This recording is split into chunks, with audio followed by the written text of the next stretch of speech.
د نبی الله په نوم 45 کلن سړی چې په همدې چاپه کې میرمن او یوه خور په شهادت رسېدلې، وایي له هغې ورځې وروسته یې د خوښۍ شیبې نه دي په برخه شوې چې دا زړه بګنونکې پیښه پرې تېره شوې ده.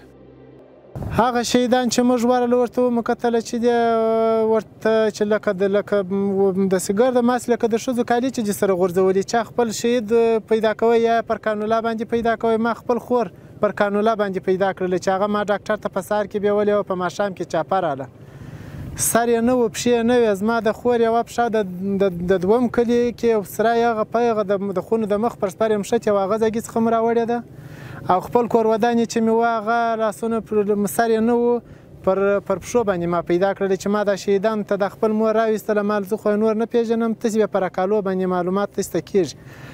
هغه چې راله هغې بغارې کړې، هغه مې د دې ملکه څخه وایستل، هلته مې ګوښه کړله.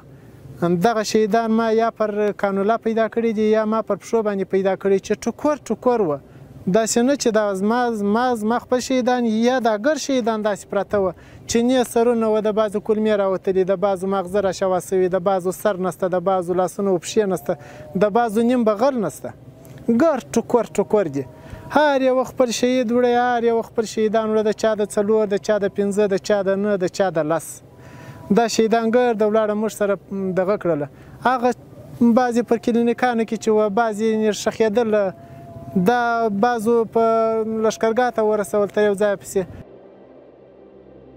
د هغې شپې ویره او غم ور په زړه کېدل اوس هم د دوی زړه هره کوي چې د خپلې کورنۍ غړي چا نه شوی پېژندلی، ځکه چې د ځینو یې لاسونه او پښې نه وو، د چا سر له تنه پرې او د چا نیم وجود په ځمکه پروت و.